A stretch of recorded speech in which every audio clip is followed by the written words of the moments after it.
How can the Denver Broncos find motivation from the Kansas City Chiefs Super Bowl victory this upcoming season? We take a look at each side of the coin, plus take a look at the state of the AFC West. You get that and much more from the South Stands to the end zone on today's brand new episode, Locked on Broncos.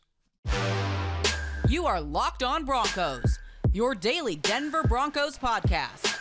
Part of the Locked on Podcast Network. Your team every day.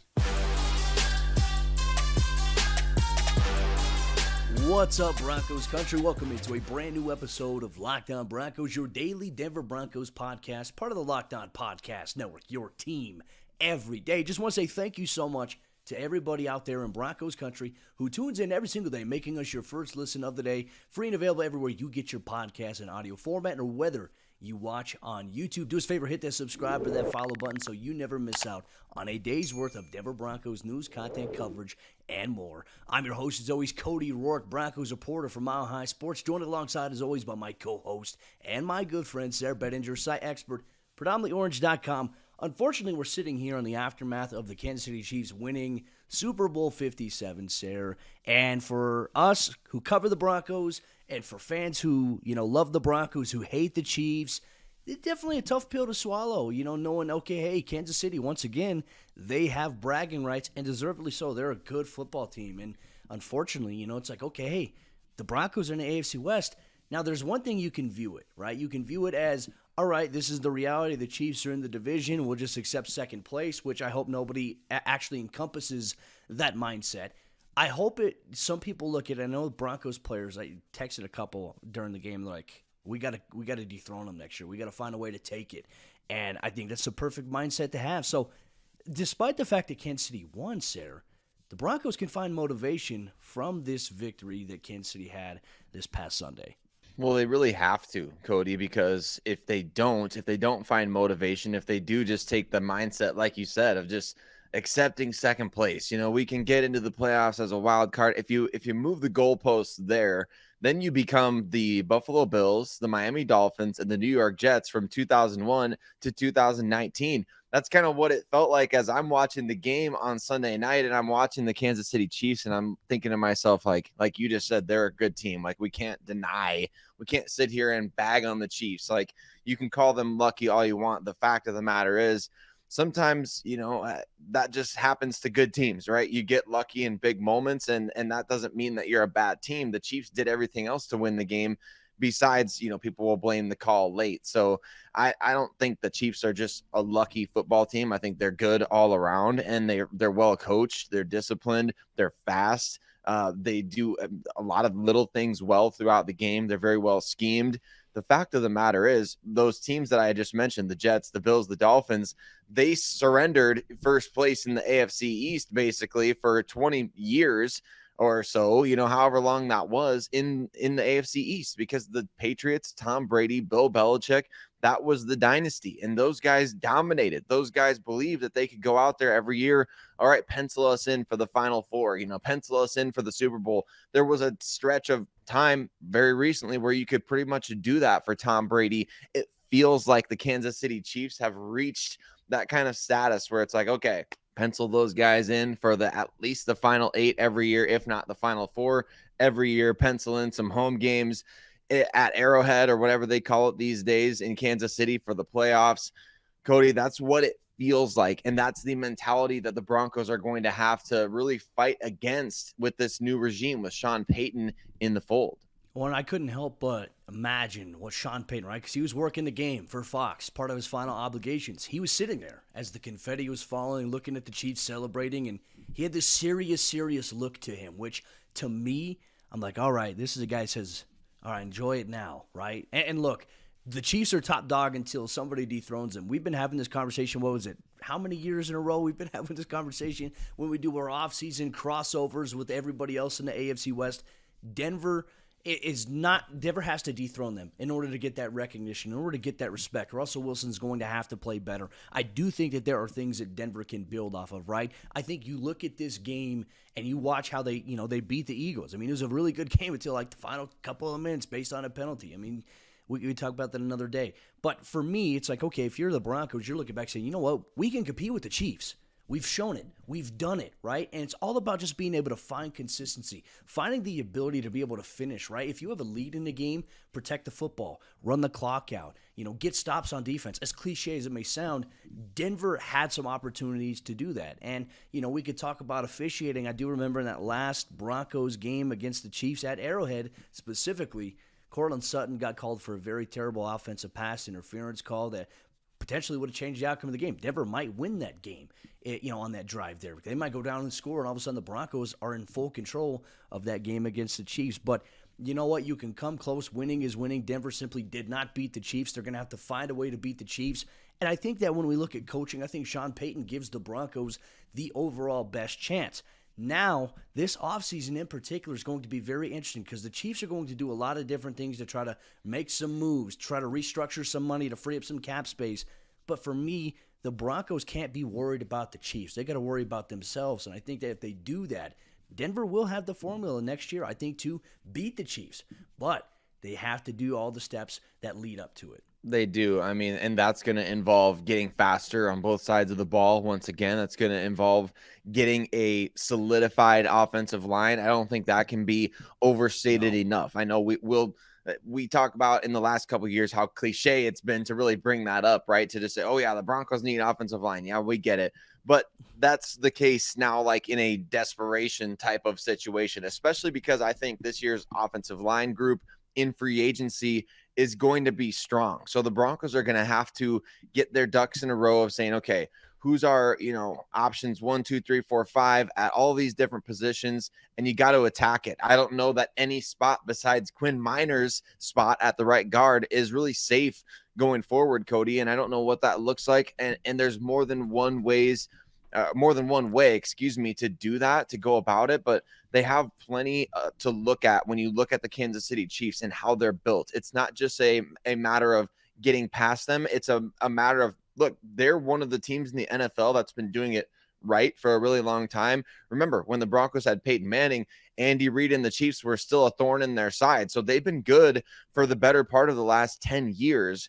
You got to look at how they've been building things, how they've been operating from a team building standpoint. And you've got to emulate a lot of those things. A few things the Chiefs do well that I'll just quickly point out. Number one, they always, always, always are willing to take on reclamation projects and buy low risk, high reward players like Kadarius Toney, for example. We saw the impact he made in the Super Bowl. What did the Chiefs trade to get him, right? I mean, nothing of real consequence for them. So I just think that you look at moves like that why would you not make a signing like that? Why would you not make a move like that? Drafting Trey Smith in the 6th round when nobody else wanted to touch him. It's like, all right, well, now he's one of the best right guards in the NFL. So take risks like that to make your roster better, even if it doesn't work out. A lot of Broncos fans very opposed to that when we bring stuff up like that on the show, on Twitter, elsewhere, and get faster. That's what the Chiefs do on both sides of the ball. They are fast at every position.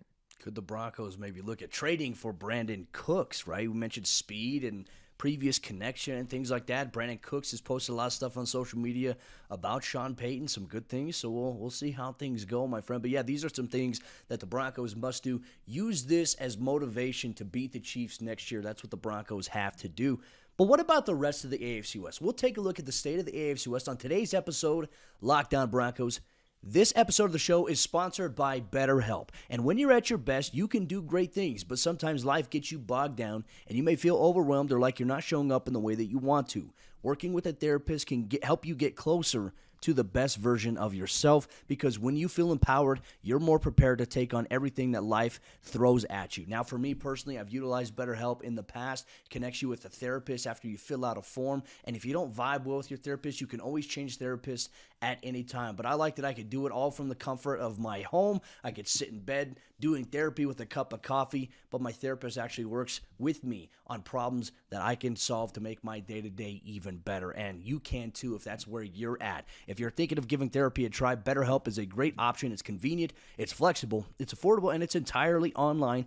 Just fill out a brief questionnaire to get matched with a licensed therapist and switch therapists anytime for no additional charge. And if you want to live a more empowered life, therapy can get you there. Visit BetterHelp.com/LockedOn to get 10% off your first month. That's BetterHelp, HELP.com/LockedOn. When looking at the state of the AFC West, the Broncos now fit into a picture where everybody is 0-0 heading into the offseason with free agency, the NFL draft, OTAs, training camp, and more approaching. There's a lot of interesting things that will make up the AFC West here, Sayre, so let's go over that. I just want to say thank you so much to everybody in Broncos country for tuning in and making Locked On Broncos your first listen of the day every single day, free and available everywhere you get your podcast in audio format or whether you watch on YouTube. Your support, you tuning in, means the world to both Sayre and I. Interact with other members of Broncos country in the YouTube comments down below. Share your thoughts on this episode. Don't forget to hit that like button as well for the algorithm. Taking a look at the AFC West, right? We talked about the Kansas City Chiefs. We'll expand on them a little bit later on here, but there's some other interesting news going on right now inside the division, particularly with the Las Vegas Raiders. As we found out on Super Bowl Sunday, Derek Carr said, I'm not going to be traded anywhere. I'm not going to waive my right to be traded. I want to be released. And essentially, I think some people look at that and like, what does this even mean? I think for the Broncos and for everybody else in the AFC West, that's good news because it's not allowing the Raiders to generate draft capital for Derek Carr.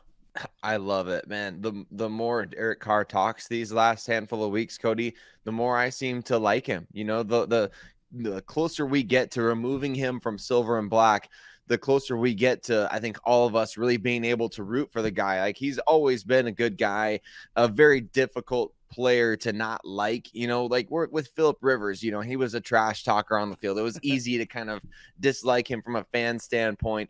But with Derek Carr, he's just a stand-up guy. You know, it's hard to dislike him other than the fact that the Raiders have had the Broncos number the last couple of years, thanks largely to him. So I think that definitely him going to potentially the New Orleans Saints, obviously that visit that he had there spanning multiple days, I'm sure they were trying to figure out compensation with the Raiders, and like the contract that he has really complicates that. So there are reasons other than him just kind of putting down his iron fist and being like, you will not trade me. You will either pay me or release me. You know, I mean, he does have that leverage, but I think also the Saints are probably like, well, like it would take us a lot to be able to really fit you under the salary cap, which is true. So, but I think the Raiders getting worse at QB seems like a likely option this offseason, barring an Aaron Rodgers trade, Cody, which I don't know how likely that would be. Can you really picture Josh McDaniels and Aaron Rodgers getting together and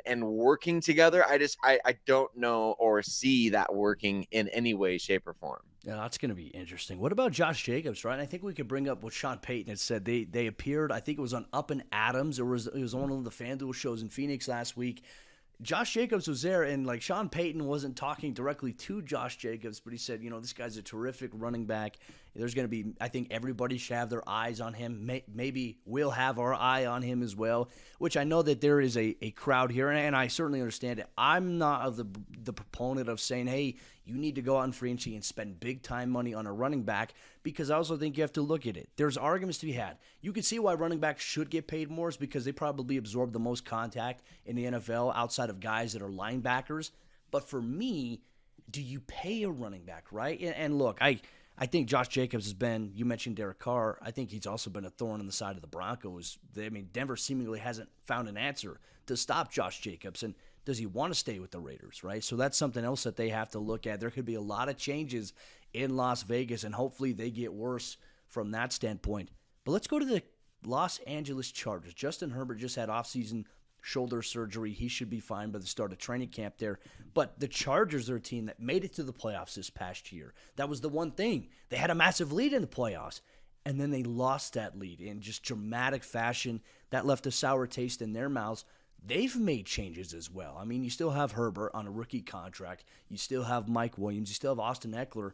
But there is a reality that Keenan Allen might be the odd man out due to his salary cap hit. And on top of that, they're going to have a new offensive play caller. That's right. Kellen Moore, the old Cowboys offensive coordinator, joining the Los Angeles Chargers. I'll be fascinated to see how things play out for them, right? It's just tough because you don't know exactly, okay, was Kellen Moore like, I don't know, in Dallas, did you love the offense, or was it a product of they just had so many talented guys there that it's like, I don't know, at certain times they blow up and you kind of have this ebb and flow all season of like, they execute really well certain weeks, and then other weeks they're turning the ball over, and one week it's Zeke Elliott, and the next week it's Tony Pollard. And I don't know exactly what to make of Kellen Moore as a QB guy, as a QB developer. I will say this, though. I thought the job that they did with Cooper Rush in the lineup, really just staying together as a team, being able to win those games early in the season, I think that may be one of the best notches on his belt, honestly, as an offensive play caller and somebody that, hey, the system can work with anybody. So I like Kellen Moore, Cody. I don't know. The Broncos have obviously had the chance to maybe hire him as a head coach now a couple of times. I don't exactly know the fit with Justin Herbert, how that's going to work, especially if you have to get rid of Keenan Allen for cap purposes. Do you go draft a receiver? Do you make a trade for a receiver on a rookie contract?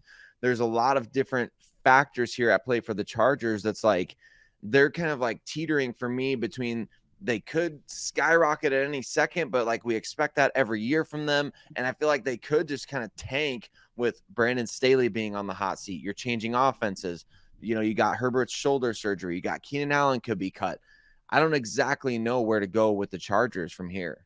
Oh, Broncos country, we're eager for your thoughts on that too. I think from an objective standpoint, you can look at it and you can say, you know, you have to have massive respect, for the Chargers. I mean, Denver, I can't believe, like, just sitting there in that Week 18 game, I was just puzzled that all of a sudden Brandon Staley still has the starters out. Like, they have the 5th seed locked up. You know, they already have their playoff spot. They can't move up. They can't move down. They were going to go on the road anyways to play Jacksonville, and they kept their starters in. Mike Williams got hurt in that. I think for a guy like Brandon Staley, you know, there were massive calls for him to be fired by the Chargers fan base after that Jaguars game. But then, you know, ownership and the front office came together. And look, Joe Lombardi, I think, was a massive scapegoat in a sense for everything that had happened. Now, granted, look, here's the deal. The defense for the Chargers did a pretty good job. But in the second half, they gave up all those points. And that's on Brandon Staley, who is the defensive play caller for them. Kellen Moore, I think, is like okay, hey, we let you make a change at play caller. If things don't change, you know, we might be going in a different direction type of conversation. Obviously, if you're a Chargers fan listening, you can check out the Locked On Chargers podcast every single day as well. If you're a Raiders fan that's somehow listening, check out Locked On Raiders with your boy Q. Let's go to the Chiefs again here, right? We talked about it in the previous segment how the Chiefs winning the Super Bowl can serve as the ultimate motivation for the Denver Broncos. It also serves as motivation for everybody else inside the AFC West. Last year, we had the conversation, AFC West will be the best division in football. How come every time we say that, or that on paper you look at it and it sets up to be the best, it ends up being one of the worst? And that was the case for the AFC West last year. I want there to be a year where it's the best division in football, where every team is in a conversation to make the playoffs, which we had originally predicted. I don't know if it's going to be that way going forward, but the Chiefs, you know, you win a Super Bowl. And I felt like there was like a positive that could have been said, if, you know, maybe if the Chiefs win, maybe Andy Reid retires, and that's good news for the Broncos, right? But it seems like he's going to be staying around with some of the comments he said in the post-game show there after the Chiefs won the Super Bowl. They're going to reload yet once again. They're going to restructure players' contracts. They're going to kick the can down the road. They're going to look to find, bring guys in.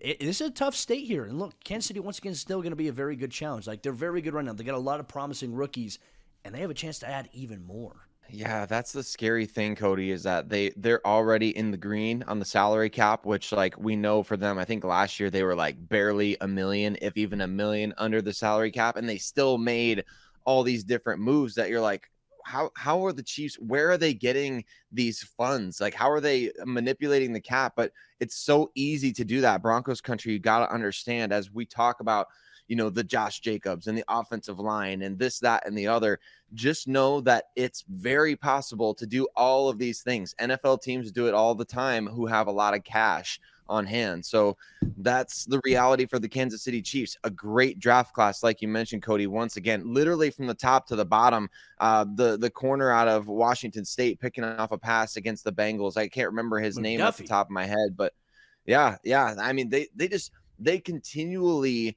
find ways to get better. Like when they made the Tyreek Hill trade, I think we all thought, okay, there it is. That's the one guy that makes the Chiefs offense so different from the rest in the NFL. He has that element of game speed and play speed that you cannot replace. Patrick Mahomes is the guy that you can't replace, Cody. I think we've realized that now and all throughout his time there, right? He is the game changer, maybe trying to convince ourselves like, well, it's got to be something else, right? There's got to be something else that makes Mahomes tick. as long as he's there, they're going to be an elite team. And like we've been talking about, the Broncos and all these other teams got to find a way to get past them. It's not going to be, they're not going anywhere. I think they're going to continually be good, barring injury, which they also don't have very many of ever. Barring injury, they're going to be at the top of the AFC, and they're going to be there. So you got to find a way to get past them. Yeah, they're the challenge. They're the standard right now, and the Broncos have to find a way to get up there and knock them off the throne, and that's the exciting challenge about football. Draymond Jones putting out tweets, Damani Leach putting out tweets saying, Draymond's was, I hate the Chiefs. I hate the Kansas City Chiefs, and Damani was like, we do, me too. I love that mentality, so much for the whole Nathaniel Hackett. I have so much respect for them. Have respect, but don't be scared of them, and I like that. Some of the Broncos are embracing that. We'll see if things can change here in 2023. But Broncos country coming up. Oh, geez, I'm going to restart that.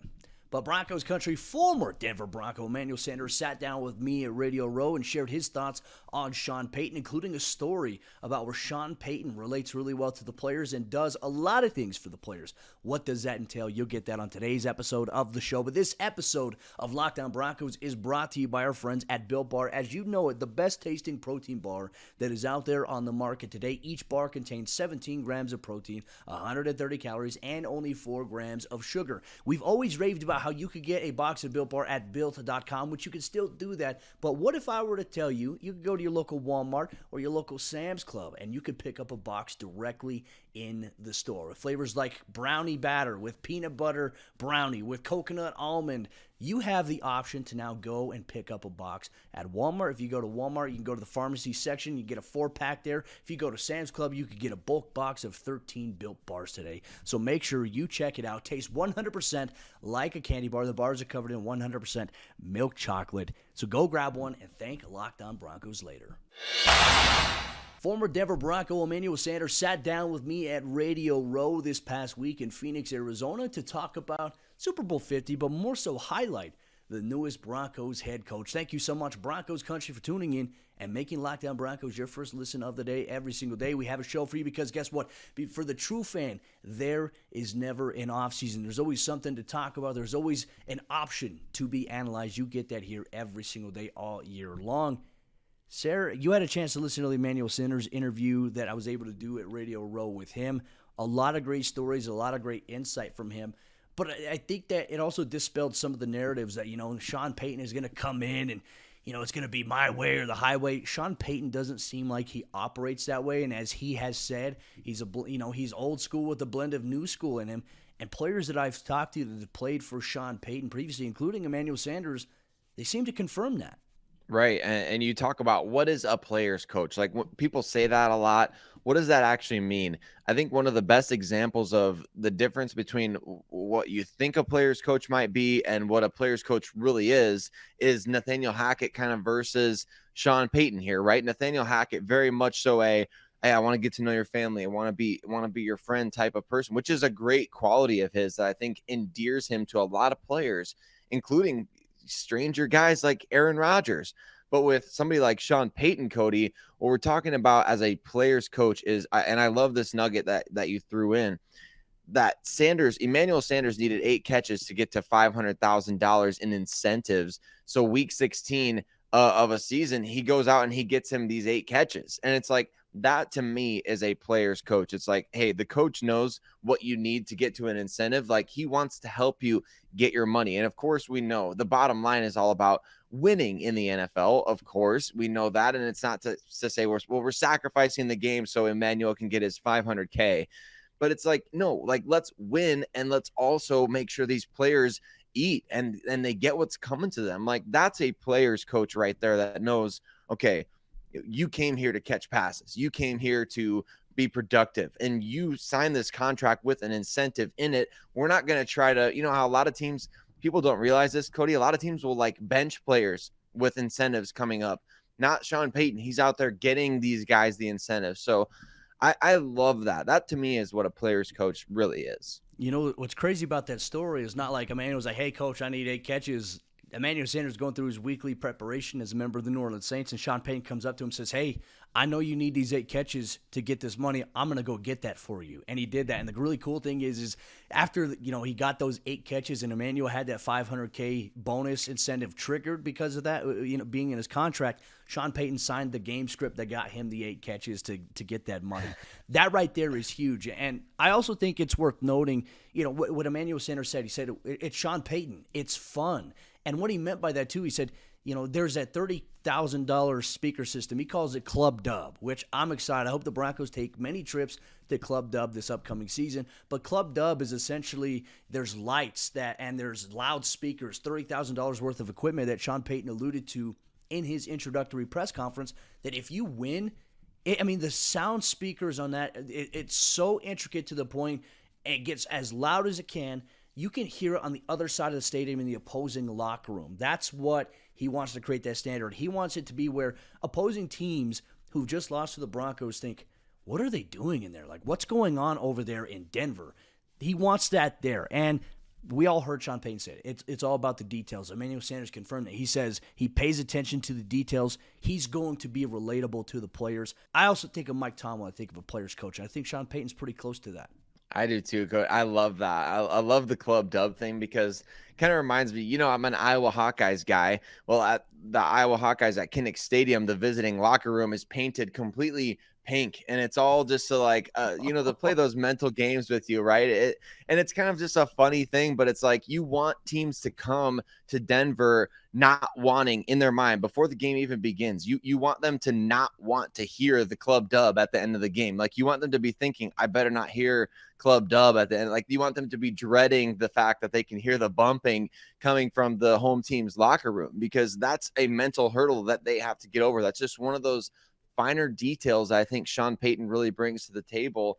And that's what Emmanuel Sanders is talking about, right? He pays attention to the details. He's going to be relatable to the players. Those are things that have been missing, I think, from the Broncos in terms of since Gary Kubiak was there, right? He understood how to be a head coach. He'd done it for a very long time in Houston, and he brought that to the table for that team just to find all those finer details, right? And say, okay, here's a detail that needs to be fixed. Here's a detail that needs to change. And they did that, and they came together, and they won a lot of games together. They won a lot of close games together. And those details are what help you win close games. Remember, we talk about the Chiefs getting lucky at the end of games, yada, yada, we get it. But the Broncos were lucky a lot of times in that 2015 season. But you get lucky when you get good at the details, right? You get lucky when you have the ball, bounce your way throughout the course of the rest of the game. Like for 50 minutes of the game, you're focusing on the details. You're doing the details right. And then in the last 10 minutes, something good happens in your favor because you've been focusing on the details. It's kind of like the compound effect. I don't know if anybody's read that book or whatnot, but it's like little things that you do every single day, little changes that you make, they stack up over time to eventually become massive. So that's what I'm excited about, especially as we sit here in the wake of the Chiefs winning the Super Bowl. You can feel a Club Dub all the way here in Omaha, Cody, 3 hours away from Kansas City with tons of Chiefs Kingdom here where I'm at.